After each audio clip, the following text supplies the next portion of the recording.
নমস্কার সবাইকে। আমার নাম সঞ্জনট্ট দাস, বাই প্রফেশন এসবিডিএস।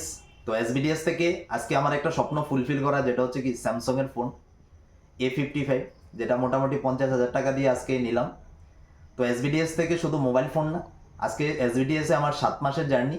তো 7 মাসের মধ্যে অলরেডি দুইবার কলকাতাতে প্রোগ্রাম করেছি, যেটা 5 স্টারে।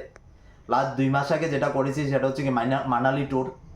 তার সাথে সাথে আজকে মোবাইল ফোনটা নিলাম। তো আজকে শুধু স্বপ্ন পূরণ না, তার সাথে সাথে আমি আমার পরিবারের একমাত্র ছেলে আছি, বা রোজগারের অপশান একমাত্র আমিই আছি, যে ফুল পরিবারকে আজকে ডেটে দেখতে লাগছে। কেন? কারণ আমার পরিবারে বাবা আছে, মা আছে, ঠাকুরমা আছে, তার সাথে সাথে আমার নিজে ওয়াইফ আছে। তো আজকে বাবা অসুস্থ মোটামুটি 3-4 বছর হয়ে গেছে।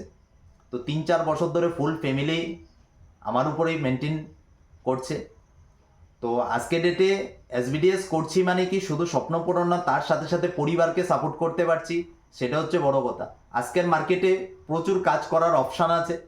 আজকে দেখে যাচ্ছি প্রচুর মানুষ, অথবা যদি পরিবারকে ফোকাস করতে হয় তাহলে নিজের স্বপ্ন বলতে লাগছে, যদি স্বপ্ন পূরণ করতে হয় পরিবারকে কি বলতে লাগছে। তা আজকে এরকম একটা প্রফেশন চুজ করেছি যেটার মধ্যে শুধু পরিবারকে সাপোর্ট না, তার সাথে সাথে নিজের স্বপ্নগুলিও ফুলফিল করা সম্ভব। তো আজকে যেটার জন্য সম্ভব এসবিডিএস, তার সাথে সাথে যে মানুষগুলির জন্য আজকে এই জায়গাটা আমরা পাচ্ছি, সেটা হচ্ছে কি সিনিয়র